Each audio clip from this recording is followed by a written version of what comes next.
नमस्कार साथियों। तो आज है 23 अगस्त 2024। दोस्तों बात करेंगे इस वीडियो पे कुछ इंपॉर्टेंट कंपनी की शेयर्स के बारे में जिसको आज की डेट पे सेबी ने सिक्योरिटी मार्केट से बैन कर दिया नेक्स्ट 5 साल तक। जी हाँ दोस्तों, आपने सही सुना, नेक्स्ट 5 साल तक ये सारे कंपनी की शेयर बैन रहेगा। और सबसे बुरा तो मुझे ये सोच के लग रहा है कि जो सारे इन्वेस्टर्स ने ये सारे रिस्की कंपनी की शेयर में इन्वेस्ट किया था, हजारों की, लाखों की, बड़े इन्वेस्टर्स ने करोड़ों की इन्वेस्ट किया था, उनका पैसा भी दोस्तों ऐसे ही फंसा हुआ रह जाएगा नेक्स्ट 5 साल तक। उसके बाद क्या होगा वो तो किसी को नहीं मालूम, है ना। लॉजिकली आप सोच के देखिए। आइए देख लेते हैं कंपनी का नाम, शेयर्स का नाम और पूरा स्टोरी क्या है, मामला क्या है और आपका आगे का रणनीति क्या हो सकता है, और जिसके चलते ये सारे कंपनी के शेयर में आज एक एक शेयर में कभी 5% कहीं 10% की लोअर सर्किट में दोस्तों क्लोजिंग दिया।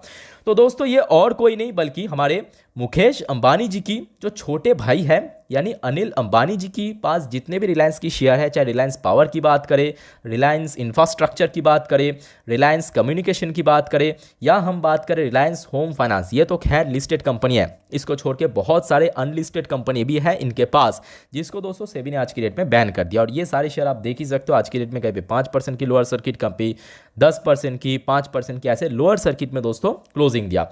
आइए अब देख लेते हैं मामला क्या है। मैं आपको सीधा न्यूज़ के ऊपर लेके चलता हूं। दोस्तों ये है इकोनॉमिक टाइम की वेबसाइट में न्यूज़ की headline, SEBI bans Anil Ambani 24 other entities from security market for 5 years. तो मतलब नेक्स्ट 5 साल तो दोस्तों यहाँ पे बैन रहेगा। मतलब बोल सकते हो कि नेक्स्ट ट्रेडिंग वीक से ये सारे कंपनी की जो शेयर है ना, आपको ट्रेडिंग होता हुआ नजर नहीं आएगा।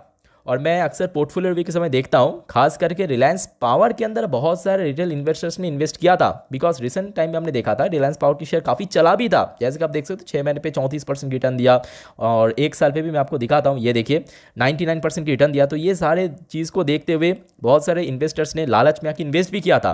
तो मुझे यही सोच के सबसे बुरा लग रहा है कि भाई साहब उनका पैसा फंसा रह जाएगा नेक्स्ट 5 साल तक, क्योंकि आप चाहे तो कुछ कर भी नहीं सकते, बेच भी नहीं सकते, कैसे बेचोगे, ये तो मार्केट में ट्रेड ही नहीं होगा, है ना।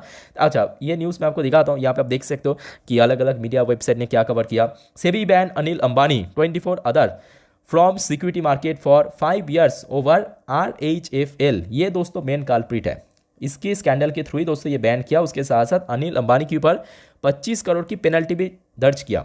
देखिए मनी कंट्रोल में भी कुछ ऐसा मेंशन किया कि Reliance power other share fall after SEBI bans Anil Ambani from securities market for 5 years. आइए अब मैं आपको थोड़ा सा पढ़ के आसान भाषा में समझा देता हूँ कि मामला क्या है। तो दोस्तों ये है टोटल स्टोरी, मैं आपको थोड़ा सा हाईलाइट करके देता हूँ। ये देखिए, concluding that industrialist Anil Ambani who had declared himself bankrupt before a UK court back in February 2020। तो मतलब ये मामला आज का नहीं है, जब लॉकडाउन लगा था उसके ठीक पहले का मामला है, ठीक है।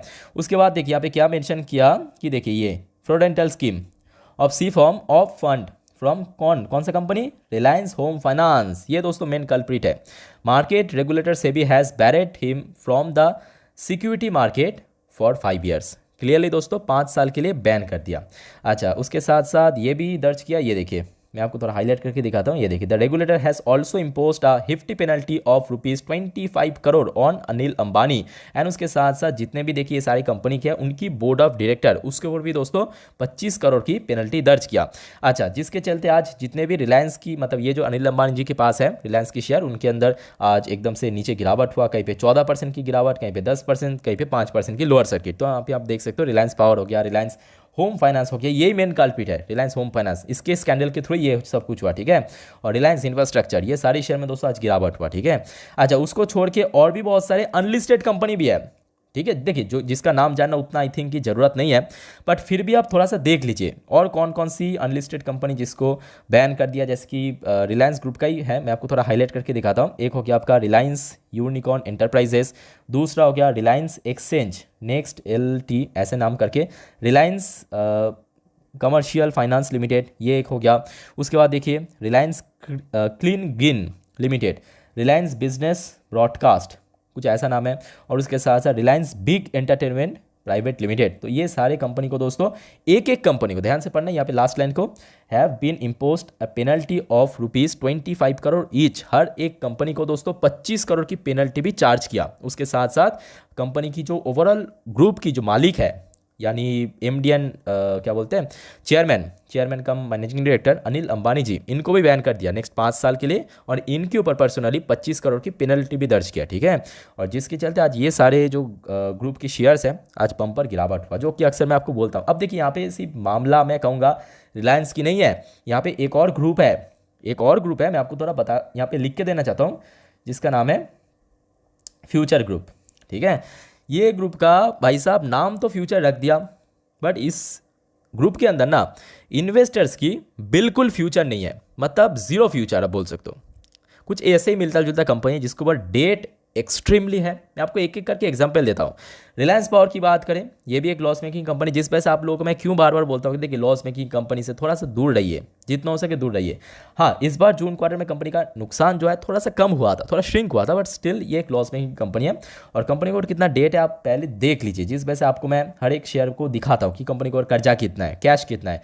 आप ज़रा सोच के देखिए, 12 करोड़ की कैश लेके कंपनी काम कर रहा है, ऊपर से 4200 करोड़ के आसपास डेट है। सेम अगर आप देखेंगे ना आपके रिलायंस इंफ्रास्ट्रक्चर, ये देखिए मैं आपको दिखाता हूँ इसका परफॉर्मेंस। ये हो गया आपका जून क्वार्टर में थोड़ा बहुत बेटर हुआ था, थोड़ा सा इंप्रूव किया था, बट स्टिल 233 करोड़ की कंपनी नुकसान किया था, ठीक है।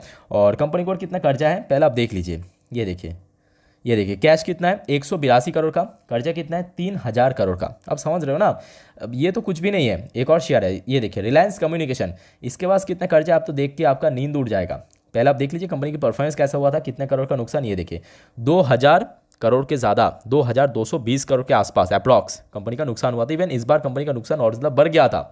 उसके साथ साथ आप ये भी देख लीजिए, ये देखिए कंपनी के हाथ में कैश कितना है 213 करोड़, डेट कितना है 40,000 करोड़ के आसपास, कितना 40,000 करोड़। आप ज़रा इमेजिन कीजिए 40,000 करोड़ की डेट है कंपनी के पास ऊपर, ठीक है। और कंपनी का मार्केट वैल्यूशन कितना है 677 करोड़ भाई साहब, 677, 650 700 करोड़ रफली मान लेते हैं, 700 करोड़ की कंपनी को और 40,000 करोड़ की डेट कर्जा, ठीक है, समझ रहे हो ना।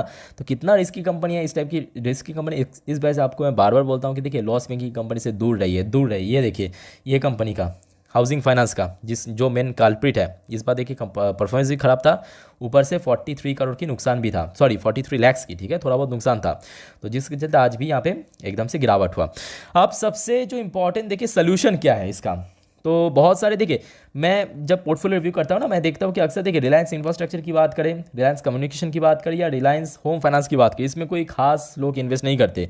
पर रिलायंस पावर में, मतलब आर पावर जिसका शॉर्ट नेम है, इसमें बहुत सारे इन्वेस्टर्स ने इन्वेस्ट करते हैं। तो मेरे हिसाब से देखिए अभी वेट करने के सिवा कोई और चारा नहीं है। बिकॉज देखिए सिंपल सी बात है, अगर ये मार्केट में रहता, कंटिन्यू लोअर सर्किट लगता, फिर भी चांस रहता कि जिस दिन बाउंस बैक करेगा हम सेल करके निकल जाएंगे।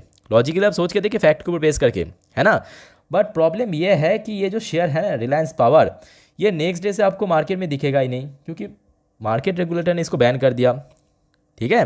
तो जिसके चलते मैं कहूँगा कि यहाँ पे मामला जो है काफ़ी कॉम्प्लिकेटेड है। सिर्फ यहाँ पे एक ही चीज़ आप कर सकते हो, देखिए एक तो यहाँ से आप सीख ले सकते हो कि फर्दर ये मिस्टेक आप नहीं करेंगे फ्यूचर में, क्योंकि ऐसे बहुत सारे कंपनी, ये तो खैर एक है, ये तो एक ग्रुप या एक कंपनी। अभी मैं आपको एग्जांपल दिया था ना फ्यूचर ग्रुप का, उसमें भी आप देख सकते हो कुछ महीनों बाद या कुछ सालों बाद ऐसा कुछ हो सकता है, क्योंकि वहाँ पे बहुत कुछ यहाँ पे ऐसे ही फंडामेंटल चल रहा है, ठीक है। तो ऐसे बहुत सारे ग्रुप हैं, बहुत सारे शेयर्स हैं, जिसके ऊपर ऐसे रैंडमली इन्वेस्ट मत करना, कहीं से भी टिप्स लेके कि भाई से इसमें ग्रोथ हो सकता है, ये हो सकता है। कंपनी के फंडामेंटल को पहले आप समझिए, जिस वजह से आप लोगों को मैं क्यों बार बार बोलता हूँ कि कोई ब्रोकरेज बोले, कोई एनालिस्ट बोले, डजेंट मैटर, कंपनी की बैलेंस शीट अगर बढ़िया रहा ना, उसमें ग्रोथ होगा ही। यहाँ पे आप देख सकते हैं लॉस मेकिंग कंपनी, ठीक है। तो अभी देखिए 2 काम आप कर सकते हो। नंबर 1, इसके थ्रू आप लर्न कर सकते हो, सीख सकते हो यहाँ पे, ठीक है, कि इस टाइप की गलती जो है आप फ्यूचर में कभी दोहराएंगे नहीं। दूसरा, यहाँ पे वेट करने की सिवा और कोई चारा ही है नहीं। 5 साल तक अभी वेट करना पड़ेगा। आशा रखता हूँ कि आप लोग इस टाइप की रिस्की शेयर में जिन्होंने भी इन्वेस्ट किया था, ज़्यादा इन्वेस्ट नहीं किया था, आपकी पोर्टफोलियो के हिसाब से कोई बहुत बड़ा इंपैक्ट नहीं होगा, बट नुकसान तो नुकसान होता है ना। बाकी दोस्तों आप लोगों का क्या ओपिनियन है इसके ऊपर प्लीज़ कमेंट करके बताइए। और इस टाइप की इन्फॉर्मेटिव वीडियो हर रोज़ पाने के लिए चैनल को सब्सक्राइब करके जरूर रखना, ठीक है। बाकी वीडियो को वाइंड अप करता हूँ। टेक केयर, बाय बाय, जय हिंद।